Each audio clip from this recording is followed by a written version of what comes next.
Passons au compte 38, stock en cours de route, en consignation ou en dépôt. Ce sont des marchandises, matières, fournitures ou produits fabriqués, expédiés par le fournisseur et non encore réceptionnés par l'entreprise ou détenus chez des tiers mais dont l'entreprise est propriétaire.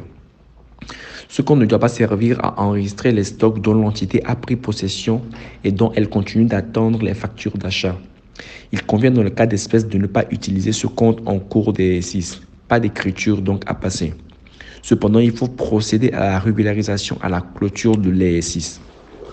Donc, ce compte est contrôlé à partir de l'inventaire extra-comptable et au moyen des factures d'achat.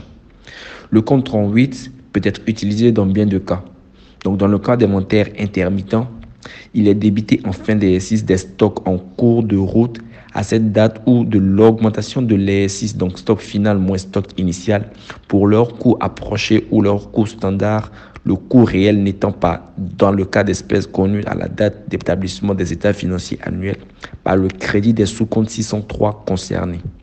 Ce compte est crédité à la fin de l'exercice du montant des stocks en cours de route du début d'exercice ou de l'augmentation de l'exercice pour solde par le débit des sous-comptes 603 concernés. Ce compte enregistre les achats stockés déjà enregistrés sur facture mais non encore livrés. Ils doivent être inscrits au débit du compte 38 à leur coût d'achat hors taxe récupérable par le crédit du compte 603 concerné. En cas d'inventaire permanent, ce compte est débité du montant des marchandises, matières premières et fournitures, produits fabriqués en cours de route et non encore réceptionnés par le crédit des sous-comptes 603 concernés.